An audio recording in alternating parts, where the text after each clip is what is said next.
Hey guys, tonight we're going to step back in time. Not to the grand battlefields or the opulent throne rooms, but to a far more intimate, yet equally revealing space, the imperial bath chamber of ancient India. Imagine the pre-dawn hush, the scent of warmed oils and fragrant herbs hanging in the air, and the soft glint of a finely honed bronze razor catching the faint light filtering through an alabaster window. You're not the emperor, though you'll be getting a very close-up view of him.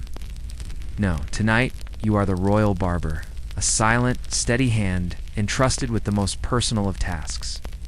A witness to unguarded moments when the weight of an empire momentarily lifts. It's a role of immense trust and subtle influence. A place where the smallest slip could mean not just a nicked chin, but perhaps a lost head. Probably won't survive this, but hey, it'll be a fascinating journey. So, before you get comfortable, take a moment to like the video and subscribe, but only if you genuinely enjoy what I do here. And if you're up for it, drop your location and local time in the comments below. Now dim the lights. Maybe turn on a fan for that soft background hum. And let's ease into tonight's journey together, as the first tendrils of dawn creep across. The vast, slumbering city of Pataliputra, you, the chief royal barber, are already awake. Your hands calloused, yet remarkably deft, meticulously inspect your tools. The razors, crafted from hardened copper, or perhaps even early forms of steel, gleam under the lamplight, their edges honed to a razor-thin sharpness that could cleave a silk thread midair. You test them on a strand of your own hair, a barely perceptible snip confirming their readiness. Your array of lotions, pastes, and fragrant oils, kept in delicate earthen pots and polished metal vials, are laid out with precision. There's sandalwood paste for soothing the skin, a fragrant oil infused with jasmine for the hair, and a potent concoction of medicinal herbs for any minor nicks, though a nick for the emperor is no minor thing. You consider the day ahead. The myriad unspoken duties that come with your singular position. You are not merely a shaper of beards and coiffer of locks. You are a confidant by proximity, a collector of whispers, and, sometimes, an unofficial barometer of the imperial mood. Historians still argue whether the relationship between royal barbers and their patrons was truly one of trust, or merely a calculated necessity. But one thing is clear. Few others would ever get so close to the ruler at such a vulnerable moment. You make your way through the hushed palace corridors, the intricate carvings on the walls appearing as shadowy sentinels in the dim light. Air grows cooler as you approach the imperial chambers, a subtle hint of rich spices and expensive incense wafting from behind the heavy brocaded draperies that guard the emperor's private retreat. You hear the faint gurgle of water, the low murmur of servants already at work. This is the liminal space, the sacred threshold between the emperor as a mortal man and the emperor as the divine representation of the state. Your entrance is silent, a respectful bow to the heavily armed guards who barely register your presence. Inside, the chamber is a haven of quiet luxury. Polished stone floors reflect the flickering oil lamps, and silken tapestries depict scenes of heroic battles and serene landscapes. A large, ornate bathing pool, fed by a continuous stream of fresh, cool water, dominates one corner. In the center, on a raised dais, sits the emperor, a figure of immense power, who, for this brief period each morning, submits himself entirely to your hands. He is already stripped to a simple loincloth, his hair disheveled from sleep, and a faint stubble darkening his jaw. The vulnerability is striking, almost disarming. It's a moment of profound intimacy, one that few others in the entire empire would ever witness. This is where the true conversations begin, not with booming pronouncements, but with the soft scrape of a razor, the gentle application of oil, and the quiet exchange of words that might or might not shape the destiny of millions. It's a bit like being a fly on the wall, except the fly has a very sharp object in its hand. You begin the delicate work. Your movements practiced and precise, honed over countless hours and countless shaves. The emperor, often lost in thought, offers little initial resistance, his eyes half closed as the warm, fragrant steam from the nearby basin envelops him. You apply the softening balm, a concoction of oils and herbs known to relax the skin and open the pores. The soft scraping sound of the razor against his skin is the only consistent rhythm in the chamber, counterpoint to the distant sounds of the waking palace. You observe his facial muscles, the subtle twitch of an eyebrow, the faint line of tension around his mouth. These tiny tells are your language, a silent dialogue that informs your approach. Is he troubled? Content? Planning. A new decree? Or simply anticipating his morning meal? Your hands are his eyes, feeling the contours of his face, mapping the terrain of his mood. This intimate contact, repeated day after day, year after year, builds a unique kind of bond, one that transcends the usual master-servant dynamic. It's a professional closeness, shared moment of vulnerability that fosters an unspoken understanding. Sometimes the emperor stirs, his eyes opening, not with aggression, but with a weary sigh. "Tell me, Govinda," he might begin, his voice a low rumble, "what do the courtiers whisper about the new tax on salt? Is it truly a burden on the common folk, or merely the grumbling of the wealthy merchants? And just like that, you are no longer just a barber? You are a conduit, a discreet intelligence gatherer, expected to provide an unfiltered glimpse into the palace's inner workings. You cannot outright criticize, of course, nor can you spread rumor. Your answers must be carefully phrased, hinting at truths without explicitly stating them, like a poet painting a scene with vague but evocative strokes. You might mention how the market women are haggling more fiercely, or how the caravans seem less laden. This ability to offer subtle feedback, to be an ear to the ground that no one suspects, is a prized skill. It's a little like being the imperial suggestion box, but with a lot more immediate feedback. Historians debate the true extent of influence. These royal confidants held, were they merely information conduits, or did their carefully chosen words truly sway policy? You pause your work, your hand steady on his chin, as you formulate your response. "Your Majesty." You might say, "The sun still shines brightly on your kingdom, yet some shadows lengthen in the marketplace. The price of essential spices has risen, and the potters speak of clay shortages. Perhaps the common folk, while loyal, feel the pinch more acutely than the merchants." This isn't a direct complaint, but it paints a picture, a snapshot of economic reality gleaned from your morning visits to the public baths, or the hushed conversations you overhear among the palace staff. This informal network of intelligence is invaluable. While the official reports from ministers and governors are often filtered and polished, your observations are raw, immediate, and utterly human. It's the difference between reading a meticulously crafted royal decree and eavesdropping on a heated argument in a crowded bazaar. The emperor, you notice, closes his eyes again, a slight frown creasing his brow. Your words have found their mark. You continue with the shave, the rhythmic sweep of the razor, a soothing constant. As the weight of the empire once again settles upon his shoulders, now perhaps a fraction heavier, the conversation drifts, as it often does, to matters beyond the immediate palace walls. "And the harvest, Govinda?" The emperor might inquire, his voice still low, almost contemplative. "Have the monsoon rains been generous to the lands bordering the Vindhyas? My granaries must be full, lest my people suffer." You nod slightly, a subtle gesture of affirmation, your fingers adjusting the emperor's head just so. "You've heard reports?" "Of course, not from official dispatches, but from the chattering grooms in the stables, whose cousins are farmers, or from the vendors who supply the palace kitchens, whose goods depend on the bounty of the land. You recount what you've gleaned, Your Majesty. The early rains have been good, the rice shoots are strong in the southern fields. However, in the eastern provinces, there are whispers of a late-season drought. The river levels are lower than usual, and some wells are dry."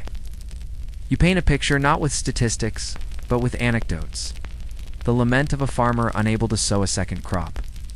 The anxiety of a village elder over dwindling water stores. This grounded perspective, unfiltered by the rose-tinted glasses of court ministers, is gold to an emperor who truly cares for his people.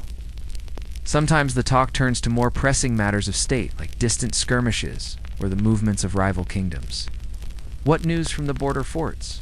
the emperor might ask, his eyes now open and sharp, peering into the middle distance as If trying to discern the movement of armies across vast plains, you recall the hushed conversations among the army officers who frequent the public bathhouse, their voices low as they discuss troop movements and supply lines. There are reports, Your Majesty, that the tribal leaders of the forest regions have been restless. More skirmishes than usual along the western passes. And a merchant caravan from the north spoke of fortified outposts being strengthened in the lands of the Kalinga king. You deliver this information calmly, without embellishment, allowing the emperor to connect the dots. You are not a strategist, but you are a repository of fragmented intelligence, a mosaic of whispers and observations. It's a bit like having a human newsfeed, but one that's been personally curated by the bloke who shaves your face. Historians still argue about the precise role of such informal intelligence networks in shaping ancient Indian foreign policy.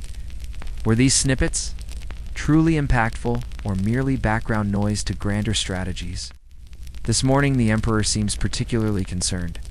He shifts slightly, a rare display of restlessness under your meticulous hands, and the trade routes to the south presses.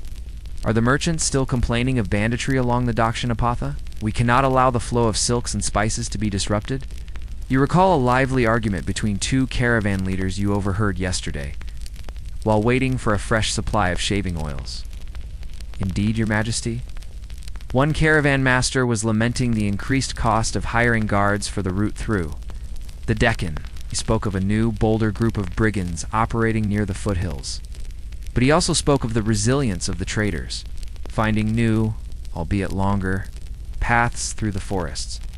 You offer both the problem and a glimmer of the solution, demonstrating your keen ear and balanced perspective. The emperor simply nods, his gaze still fixed on some unseen point beyond the chamber walls. Your proximity allows you to observe these subtle shifts in his demeanor, the furrow of his brow, the tightening of his jaw, signals that reveal more than any spoken word. You continue to lather and shave, a silent, intimate witness to the colossal weight of imperial governance. Today, Emperor seems to be in a reflective mood, his thoughts turning inward, away from the clamor of external affairs. As you apply a soothing herbal poultice to a small blemish on his cheek, he murmurs, Govinda, tell me, does a king truly earn his dharma by conquest, or by the peace he cultivates? Oh. The scriptures speak of both, yet the path seems fraught with contradiction. You pause, the weight of his question a palpable thing in the quiet chamber. This is not a request for information, but for insight, a moment where the emperor seeks a more philosophical anchor. You are, in essence, his spiritual sounding board, a recipient of his deepest intellectual struggles. You consider your words carefully. You've heard the palace Brahmins debate these very points in the temple courtyards, their voices rising and falling in passionate argument. You remember the elderly sage who used to visit your village, speaking of the path of selfless action? Majesty, you reply softly, the sun provides warmth, but also fierce light. A king like the sun must both shine brightly in triumph and offer gentle warmth and peace. Perhaps Dharma is not a single path, but the wisdom to choose the right path for the right season, always with the well-being of the people as the guiding star. You speak not as a scholar, but as a man of the world, offering a practical, grounded perspective that resonates with the emperor's daily burdens. He closes his eyes again, a faint smile touching his lips. It's a moment of rare connection, a shared contemplation that transcends their social stations. It's a bit like giving therapy, but without the hourly rate. Historians still argue whether ancient Indian rulers genuinely sought philosophical guidance from commoners, or if these were merely intellectual exercises to test their own convictions. The discussion deepens.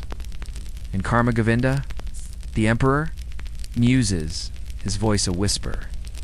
Does the weight of a king's decisions, the lives taken in battle, the judgments rendered, truly follow him across lifetimes? It is a heavy burden to think of all the threads woven by one's hand. You recall the stories told by the traveling bards of kings who gained immense merit through virtuous acts, and those who suffered greatly for their misdeeds. You think of the humble potter whose karma is shaped by the pots he crafts, and the soldier whose karma is shaped by the battles he fights. Your Majesty, you offer, as you trim the fine hairs around his ears. The potter's wheel turns, and each pot is shaped by the hand that guides it. So too, perhaps, is a king's destiny shaped by the decisions he makes, each action a stroke on the wheel. But the greatest kings, it is said, act not for self-gain, but for the good of all, thus perhaps purifying the karma of their office. You have seen the emperor grapple with these weighty concepts many times. The responsibility of leadership in ancient India was not just political, but deeply spiritual, intertwined with cosmic order and moral duty. To fail in Dharma was to invite chaos, not just within the kingdom, but within the very fabric of existence. Your humble counsel, delivered with respect and sincerity, serves as a mirror, reflecting his own thoughts back to him, allowing him to process the enormity of his role. You finish applying the final fragrant oil, buffing his skin to a subtle sheen. The philosophical storm inside him may still rage, but outwardly he is calm, poised, and ready to face the demands of his day. A man briefly unburdened by the sacred weight of his crown. Today, the emperor is in a lighter mood, almost playful. As you carefully trim the edges of his neatly styled mustache, he chuckles. Govinda, what delightful morsel of gossip has reached your ears from the bazaars today? Have the fishmongers been overcharging again? Or has the notorious poet Kalidas finally finished his epic about the drunken monkey? You smile faintly. This is your chance to inject a little levity, to bring the vibrant, sometimes absurd, hurled outside the palace walls into the emperor's insulated existence. You are in a sense his imperial entertainment news. You remember the boisterous laughter you overheard near the spice stalls just this morning? Your Majesty, you begin, your voice low and conspiratorial. The fishmongers, bless their salty souls, continue their eternal dance with inflated prices. But the true tale of the day comes from the Eastern Gate. A merchant, renowned for his exquisite silks, mistakenly tried to barter a prize bolt of indigo fabric for 3 overly ripe mangoes, believing them to be priceless jewels. The entire market square erupted in laughter, and even the palace guards found it hard to keep straight faces. The emperor throws his head back and laughs, a genuine, booming sound that fills the chamber. It's a rare sight, this unguarded joy, and you feel a quiet satisfaction. Your role isn't just to inform, but also to humanize, to remind the ruler that even amidst his divine duties, life outside is teeming with delightful folly. It's like being a live-action Twitter feed, but way less toxic. Historians still argue about the extent to which these tales from the streets truly influenced imperial policy, or if they were merely a form of light amusement. You continue with his shave, the razor gliding smoothly over his skin. And as for the esteemed Kalidas, you add, I heard a group of traveling bards in the caravanserai yesterday, debating his latest work. It seems the monkey, in his drunken stupor, somehow managed to outwit a royal elephant. They were arguing fiercely over the philosophical implications of such an act. The emperor's eyes sparkle with amusement. A drunken monkey outwitting an elephant, you say? Now that Govinda sounds like a tale worthy of a king's attention, perhaps I shall summon Kalidas to the court this very evening. We could all use a good laugh. And just like that, your casual observation might lead to a royal command performance. You, the humble barber, have subtly influenced the day's cultural agenda. These moments of shared laughter and light-hearted banter are precious. They forge a different kind of bond, one built on shared humanity rather than rigid hierarchy. The emperor trusts you not just with his face, but with his mood. His need for a momentary escape from the relentless pressures of governance. You are a reminder that even the loftiest figures are still, at their core, human, susceptible to laughter, curiosity, and the simple joys of a good story. As you apply a final dash of rose water to his freshly shaved face, leaving it smooth and fragrant, you notice the lingering smile on his lips. The weight of his crown might return, but for a fleeting moment, you've offered him the lightness of a commoner's tale.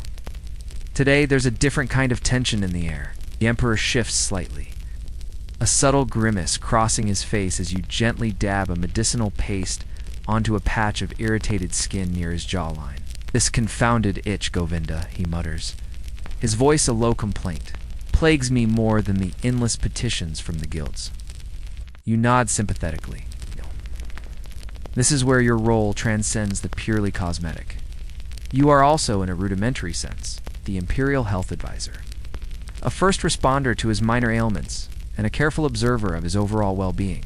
You've learned to distinguish between a superficial irritation and a deeper, more worrying symptom. You recall the numerous herbal remedies passed down through your family, generations of barbers serving royalty, gathering a vast, if informal, knowledge of traditional medicine. Your Majesty, you say, your voice reassuring? I have prepared a fresh poultice of neem and turmeric, ground fine and mixed with cooling buttermilk. It will soothe the irritation. Perhaps the new scented oils are too rich for your skin, or the recent heat has made it more sensitive. You apply it with gentle, knowing hands.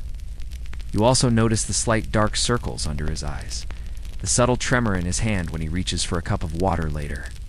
These are the telltale signs of stress, of anxieties that even a monarch cannot escape. You've seen it before, the weight of the crown manifesting in physical symptoms. It's like having a built-in stress monitor for the boss, except you can't just send him a report. You have to physically fix him. Historians still argue about the precise medical knowledge possessed by ancient Indian barbers. Were they truly healers or just practitioners of folk remedies? Sometimes the emperor reveals deeper, unspoken anxieties. My dreams, Govinda, he might whisper, his voice almost hollow, they are troubled. Visions of cracked earth and empty granaries haunt my sleep. Guess? Is this a premonition of hardship to come, or merely the weariness of a king's mind? You pause, your hands still, feeling the soft stubble under your fingertips. This isn't just about a rash. It's about the psychological burden of leadership. You remember the old stories of emperors consulting their barbers, not just for physical comfort, but for emotional solace. Your Majesty, you respond, careful not to overstep. The mind of a king carries the burdens of his kingdom. Such visions may merely be the echoes of your waking concerns. Yet wisdom dictates we prepare for all seasons, fair and harsh. Perhaps a simple walk in the palace gardens after your bath will clear the mind, and the sight of green life will banish such shadows. You offer simple, practical advice, rooted in observation and common sense. Do not pretend to be a seer or a guru, but you offer a grounding presence, a calm voice in the storm of imperial anxieties. The emperor sighs, a deep, tired sound. He closes his eyes again, seemingly considering your words. As you complete the shave, leaving his skin smooth and fresh, you feel a subtle shift in his demeanor. The physical discomfort has eased, and perhaps, just perhaps, a fragment of his mental burden has also lifted. Your unique position allows you not only to maintain his imperial image, but also to tend to the very human vulnerabilities beneath the crown. This morning, the air in the chamber feels charged with a different kind of anticipation. The emperor is more alert, his gaze often drifting to the ornate world map carved into the far wall. Govinda, he asks, his voice sharper than usual. What news have the recent envoys brought from the kingdoms across the Himalayas? Are the Kashins still consolidating their power? Or do they eye our fertile plains with growing avarice? You respond with caution, remembering the hushed conversations you overheard from the foreign ambassadors' retinues at the grand reception yesterday.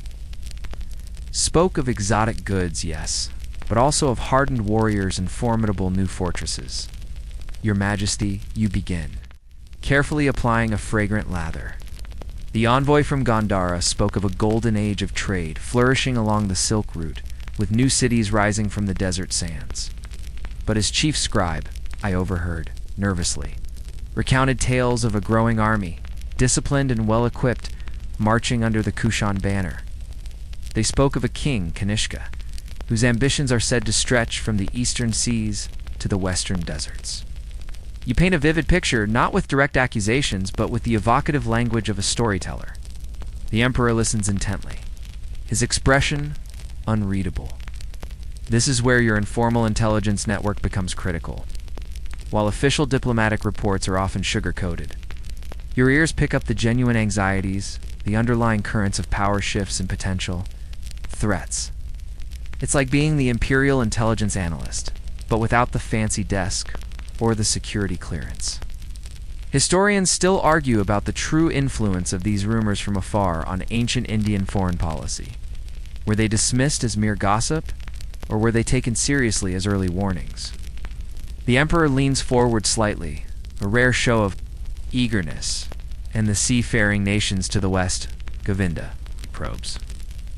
Have the Roman ships still been sighted off the Malabar coast? Do they bring more gold for our spices, or do they whisper of conquest? You recall the swarthy, boisterous Roman merchants you saw haggling fiercely in the port city when you accompanied the emperor on his recent state visit. Remember their strange clothing and their even stranger language? Their eyes always seeming to measure the wealth around them? Your Majesty, you reply, the Roman ships continue to arrive, laden with gold coins for our pepper and jewels. But I overheard their captain, a grizzled man with eyes like the stormy sea, speaking of their empire's growing might. He spoke of new conquests in distant lands and the vastness of their legions. Some of our own merchants, while profiting, also voiced concern over their ever-expanding presence. You don't need to elaborate on the implications. The emperor, keen strategist, understands the delicate balance of power. The flow of wealth is desirable, but the whispers of military strength are ominous. You continue with the shave, the rhythmic sound of the razor, a subtle backdrop to the geopolitical rumblings you transmit. Your humble position allows you to move freely, to observe, and to listen in ways that no minister or general ever could. You are the quiet, unassuming hub of external information. A man who hears everything because he is perceived to hear nothing of importance. As you apply the cooling aftershave, leaving his face impeccably smooth, you know that the whispers you shared will now shape the strategic deliberations in the council chamber later that day. Today, the emperor is less interested in news from afar and more concerned with his immediate appearance. He gazes into the polished bronze mirror, scrutinizing his reflection. Govinda, he remarks, a hint of concern in his voice. My hair seems to be thinning at the temples. And this beard. Does it truly project the majesty befitting a king, or merely the wisdom of an old hermit? You offer a reassuring smile, knowing this is a common anxiety for rulers. The imperial image was paramount in ancient India. A king's appearance was a visual manifesto of his power, his piety, and his connection to the divine. You weren't just a barber. You were a master sculptor of public perception. You remember the old imperial decrees detailing the specific lengths and styles of hair and beard for various ranks of nobility. Your Majesty, you respond, your hands already at work. Deftly combing through his thick, dark hair, your wisdom shines from your eyes, and your Majesty resonates in every decree. As for your hair, a slight thinning is merely a mark of your ceaseless efforts for the kingdom. We can style it to frame your noble brow, emphasizing your regal bearing. And your beard, a majestic cascade, speaks of both strength and deep contemplation. It is the very emblem of a true patriarch, a shepherd of his people. You carefully part his hair, ready to apply a revitalizing oil infused with Brahmi and amla. Known to promote hair growth and shine, it's a bit like being an image consultant, but with more direct physical contact and higher stakes if you get it wrong. Historians still argue about the extent to which physical appearance truly influenced the perception of power in ancient India. Was it merely symbolic, or a tangible display of divine favor? The emperor nods, seemingly satisfied by your words, good Govinda. For today, I meet with the ambassadors from Lanka, and I must appear not merely as a ruler, but as the very embodiment of prosperity and steadfastness. A beard to wild suggests chaos. One too short, weakness. Find the balance. You consider the various styles of the Maurya and Gupta, periods that have passed through your lineage, the tightly coiled curls, the long flowing beards, the intricate top knots signifying spiritual devotion. Each had a purpose, a message. Choose a style that is both authoritative and aesthetically pleasing, ensuring his beard is precisely trimmed his hair immaculately arranged, signifying control and discipline. You hold up the bronze mirror again. The emperor studies his reflection, turning his head from side to side. He smooths his beard with a contemplative hand. A faint smile, one of satisfaction, graces his lips. He sees not just a man, but the king he wishes to project, powerful, wise, and divinely sanctioned. You apply a final touch of scented oil, running your fingers through his hair to ensure every strand is in place. Your work is more than just grooming. It is the physical manifestation of his authority, a silent but potent message sent to all who would behold him. As he rises from the chair, regal and composed, you know that your art has contributed not just to his comfort, but to the very stability of the empire. This morning, the emperor is unusually quiet, his gaze distant, as if peering into another realm. As you carefully lather his face, he speaks, his voice barely above a whisper. "Govinda," he begins. "Last night, I dreamt of a great serpent, its scales shimmering like emeralds, rising from the sacred Ganga. It spoke, not in words, but in a resonant hum that filled my very being. What might such an omen signify?" You pause, your hand still, the razor poised. Yes. This is not a matter for court ministers or military strategists. This delves into the realm of the divine, of prophecy and superstition, an integral part of ancient Indian belief systems. Recall the ancient texts you've heard recited, the village elders' interpretations of animal signs, the priests' detailed astrological charts. "Your Majesty," you reply, choosing your words with utmost care. The serpent, as you know, is a symbol of great power and wisdom, often associated with the divine Nagas, guardians of the earth's treasures and waters. The sacred Ganga, life-giver to our lands. A dream of such magnitude, especially involving a benevolent serpent from the river, often signifies renewal, growth, and the flourishing of your kingdom. Perhaps it is a divine blessing, a promise of bountiful harvests and sustained prosperity. You offer a positive interpretation, a common practice when dealing with imperial dreams, especially those that might hint at uncertainty. It's a bit like being an impromptu dream analyst, but with the added pressure of potentially influencing state policy. Historians still argue about the true extent to which dreams and omens influenced the decisions of ancient Indian rulers. They genuinely believed or used as tools for political maneuvering. The emperor closes his eyes, a faint, almost imperceptible nod. He seems to draw comfort from your words. And then he continues, his voice still low. The palace astrologer, Pandita Varma, presented his charts this morning. He spoke of a rare conjunction of planets, a celestial alignment that portends both immense fortune and grave peril. He cautioned against any major ventures during this period. Do you place faith in such celestial pronouncements, Govinda? You? Recall Pandita Varma, a stern man with an encyclopedic knowledge of the stars, and the hushed reverence with which the courtiers treat his predictions. You also remember the common folk who often ignored dire warnings, believing their own industriousness will overcome fate. Your Majesty, you say, trimming his beard with meticulous precision. The stars, like the rivers, follow their courses, and their patterns are indeed profound. Yet even the greatest river can be guided by a skillful hand and a wise king's. Actions can carve new destinies.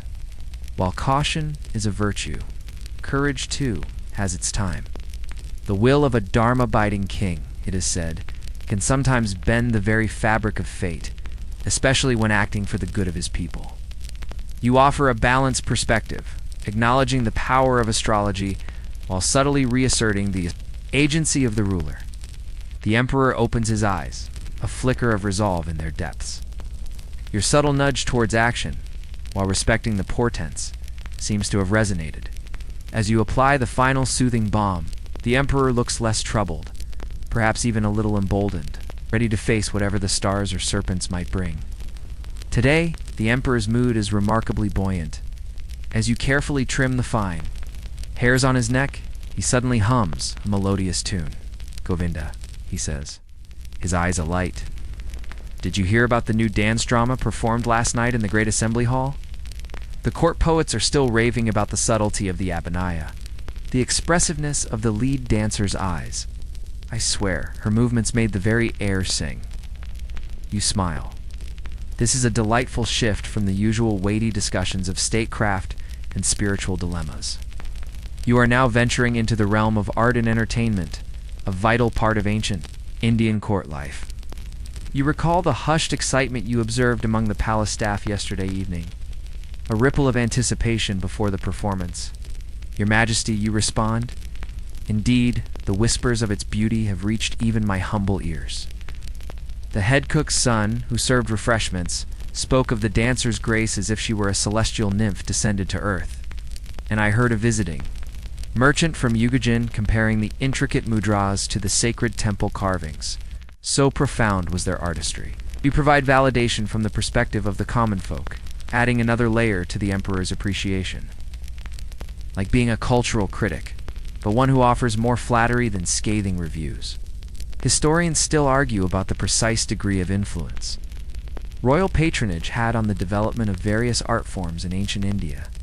Did it foster true innovation, or merely conform to imperial tastes? The emperor chuckles. I would have. Pandit Rama, the new court musician, he inquires. His sitar melodies are said to soothe even the fiercest battle-hardened warrior. Is he truly as skilled as they say, or merely a master of flattery? You recall the day Pandit Rama arrived. His instrument case battered, but his eyes burning with quiet intensity. You remember hearing his practice sessions drift through the palace walls, melodies so hauntingly beautiful, they could indeed make time stand still. Your Majesty, you affirm? Pandit Rama's fingers dance on the strings as if touched by Saraswati herself. His melodies are not mere sounds, but emotions given form. I observed him practicing in the garden, and even the birds seemed to pause their singing to listen. His music is pure, without artifice, and truly capable of calming the most troubled heart. The emperor nods slowly, a thoughtful expression replacing his earlier glee. Then perhaps, he muses, after the council meeting, I shall summon him to play for us. A touch of his artistry might temper the intensity of our deliberations. And just like that, your brief validation of a musician's talent could lead to a royal command performance, shaping the atmosphere of the imperial court for the rest of the day. As you apply the final touches, ensuring every strand of hair is perfectly in place, you realize the profound impact of your unique position. You not only groom the emperor's physical form, but also, through your observations and subtle affirmations, help shape the cultural pulse of his entire court, making sure his day begins not just with a clean shave, but with a mind open to beauty and harmony. Today, the emperor seems to be adrift in memories. As you prepare his beard for shaving, he closes his eyes, a faint smile playing on his lips. Govinda, he murmurs, his voice soft. Do you remember the grand festival of lights 5 years ago, when the city of Pataliputra glowed brighter than 1,000 stars?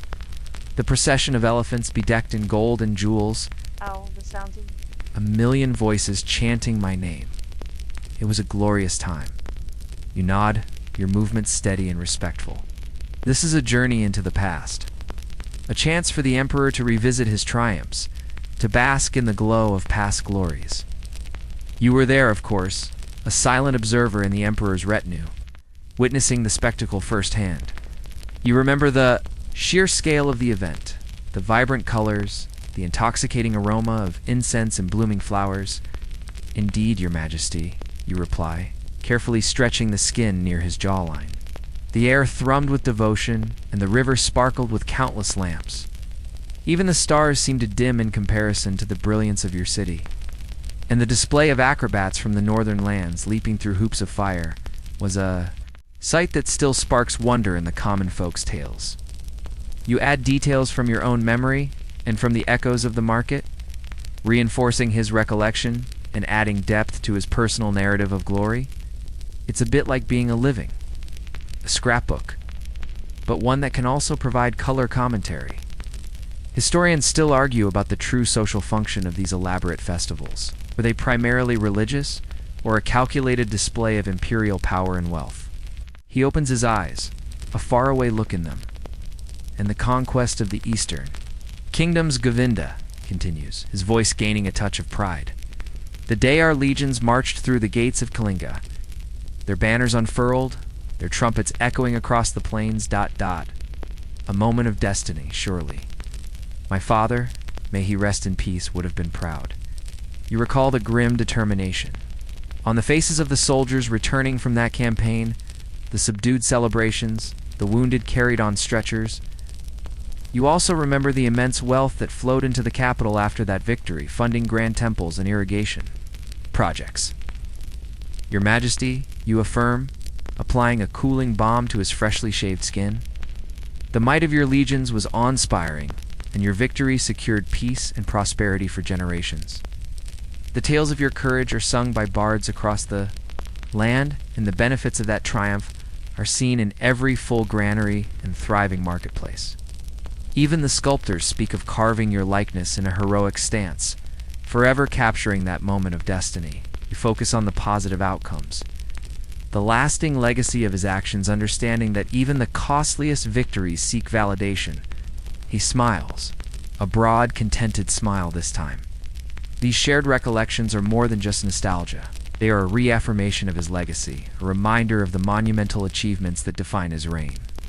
As you finish the last polish, leaving his face radiant, you've not just shaved a man, but polished the image of a legendary king in his own mind. Today, a different kind of solemnity hangs in the air. The emperor's brow is furrowed, and his gaze, rather than distant, is sharp and troubled. As you meticulously trim his sideburns, he speaks, his voice hushed. "Govinda," he begins, "my eldest son, Prince Vikram, approaches the age of marriage. The envoy from the northern kingdom of Gandhara presses for an alliance, a match with their princess. Yet my heart hesitates. Is she truly suitable? Will this union secure our borders, or merely invite new complexities?" You sense the immense weight of dynastic concerns, the intricate dance of power and bloodlines. You've heard the whispers from the court ladies, their assessment of the princess's beauty, her temperament, her political savvy. "Your Majesty," you reply, your voice low and reassuring, "the princess of Gandhara is said to possess the grace of a lotus and the keen intellect of a scholar. Her lineage is as ancient as the mountains, and her people are known for their fierce loyalty. An alliance with Gandhara would indeed strengthen our northern frontiers and open new avenues of trade, ensuring the future prosperity of the empire." You offer a perspective carefully balanced between the personal and the political, acknowledging the emperor's paternal feelings while highlighting the strategic benefits. You remember the detailed genealogies the court scribes obsess over, tracing noble lines back generations to ensure purity and prestige. It's a bit like being an imperial matchmaker, but one who also has to consider geopolitical chess moves. Historians still argue about the true drivers of royal marriages in ancient India. Were they primarily about love, or almost entirely about political and economic advantage? The emperor sighs, a deep, weary sound. "And what of my younger son, Prince Arjun?" he asks, his voice laced with concern. He shows little interest in matters of state, preferring the company of poets and philosophers. Will he ever be ready to shoulder the mantle of leadership, should the need arise? "The succession, Govinda, is a constant weight on my soul." You recall Prince Arjun, a gentle soul, often seen sketching in the palace gardens rather than attending military drills. His passion for beauty and thought is evident. You'll also know that a king needs more than just a sharp mind. He needs strength, resilience, and a willingness to wield power. "Your Majesty," you offer, as you apply a fragrant oil to his scalp, Prince Arjun possesses a profound spirit and a mind capable of great wisdom. Perhaps his affinity for philosophy will bring a different kind of strength to the throne, a reign guided by compassion and enlightened thought. Every king brings his unique gifts, and Prince Vikram, with his martial prowess, already shows himself a worthy heir. The empire is blessed with two strong branches, each with its own virtues.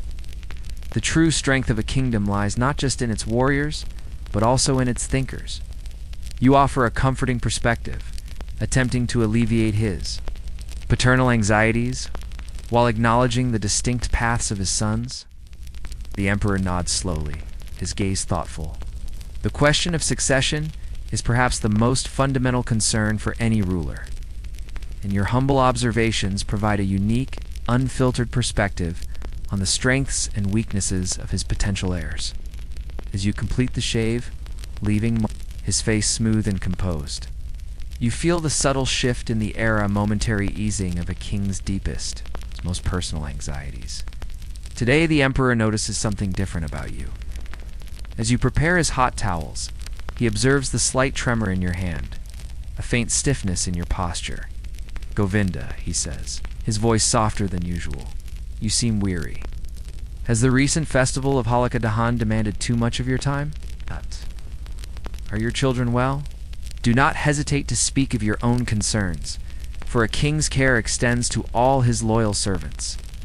You are momentarily surprised.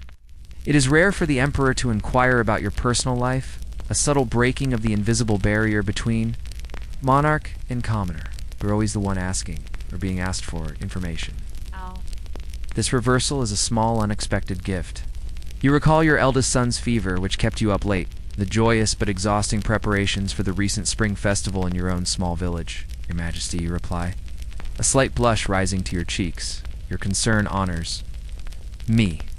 My son, young Ravi, was indeed feverish for a few nights, but thanks to the herbs from the royal physician's apprentice, he is now much improved. And the Dahan celebrations in our village, though joyous, left little time for rest. The bonfires burned bright, and the drumming lasted till dawn. Keep your answers brief, respectful, and focused on shared, innocuous experiences. You don't elaborate on the financial strain of the fever or the petty squabbles in the village council. You are a royal barber, after all, not a royal gossip columnist about your own life. It's a bit like being asked by your CEO about your weekend, and you reply with something generic about spending time with family rather than the truth about your disastrous attempt at DIY plumbing. Historians still argue about the true quality of life for skilled artisans in ancient Indian courts. Were they truly privileged or merely highly utilized servants? The emperor nods, a flicker of understanding in his eyes.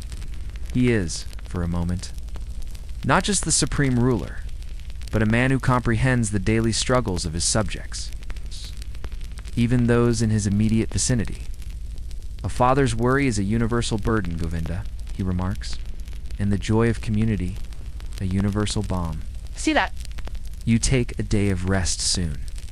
Your steady hand is too valuable to be strained." His words are a testament to the unique bond you share, a recognition of your essential, albeit humble, role in his daily routine. You continue with the shave, a quiet warmth spreading through you. This rare moment of personal connection humanizes the emperor, reminding you that beneath the silks and jewels, he too carries the weight of worries and joys, albeit on a much grander scale. It also reminds you that while your life is filled with simple, tangible realities, his is often abstract, burdened by the unseen forces of statecraft. You finish the shave, applying the final soothing oil. His face is smooth, refreshed, and perhaps for a fleeting moment, a little more empathetic to the common touch. There are moments when the emperor is not just a ruler, but simply a man in his most vulnerable state. These happen not only in the bath chamber, but even more so in the imperial bathhouse itself, a sprawling complex of pools, steam rooms, and massage areas. You, as the chief barber, have access to these most private of imperial spaces, a privilege few others share. Here, amidst the swirling steam and the scent of exotic oils, the usual formalities often fall away. You observe him not in his regal robes, but in the simplest of doties. His body, for all its power, just as susceptible to aches and pains, just as human. "Govinda," the emperor might confide, his voice echoing slightly in the vastness of the heated chamber, "my old war wound flares again in this dampness. The one from the siege of Takshashila? Remember? The arrow that nearly claimed my leg." You nod, your fingers already moving to gently massage the scar tissue on his thigh with a warming oil. You recall the hushed stories of that brutal siege, the legends of the emperor's bravery. Here, there are no courtiers to impress, no ministers to command. Just the emperor, vulnerable, and you, the trusted barber, tending to his pain. This is where the truly unfiltered observations occur, where the mask of divinity slips, revealing the weary man beneath. It's like having access to a private, unedited documentary of the emperor's life, complete with bloopers and behind-the-scenes moments. Historians still argue about the extent of physical vulnerability ancient Indian rulers were permitted to display.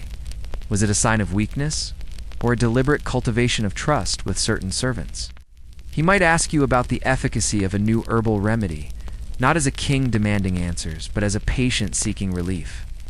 That new physician, Vaidya Dharma, he might say, he prescribed a brew for my digestion. Do you hear if it truly helps? The common folk? Or is it merely bitter water?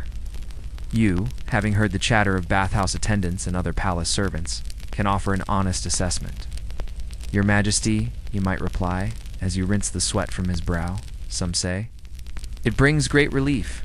Others find it too potent for their constitution. Perhaps a gentler blend, with ginger and cumin, might suit your delicate system better. It is a favored remedy among the palace guards, whose stomachs are accustomed to rougher fare.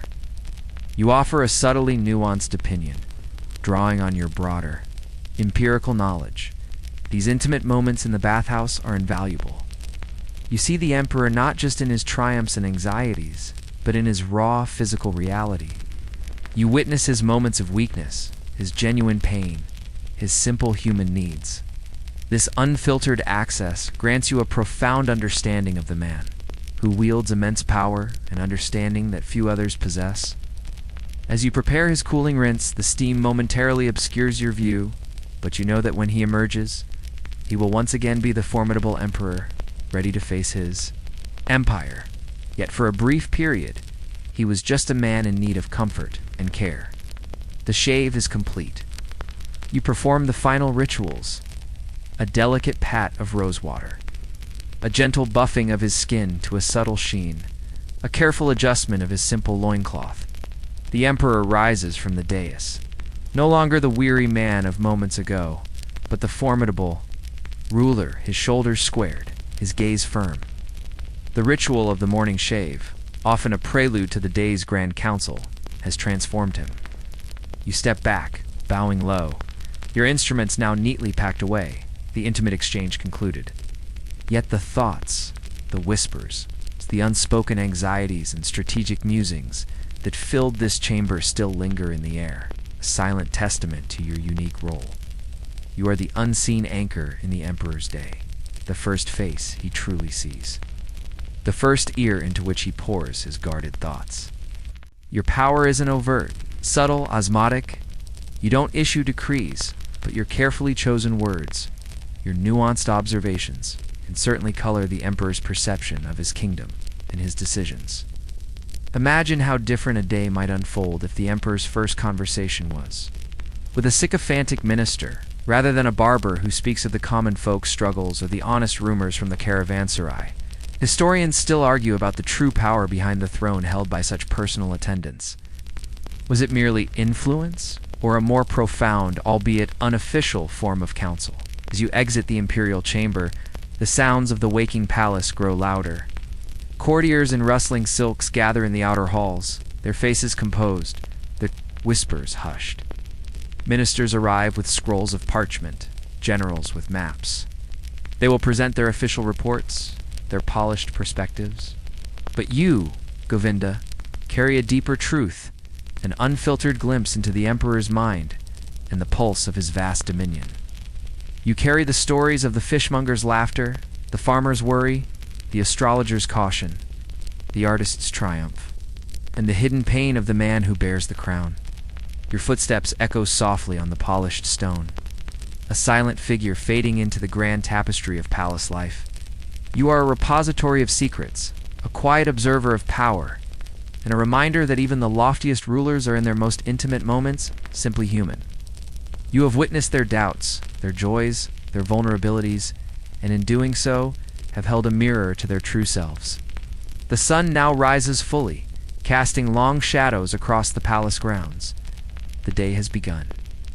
The emperor, impeccably shaved and composed, prepares to lead his empire.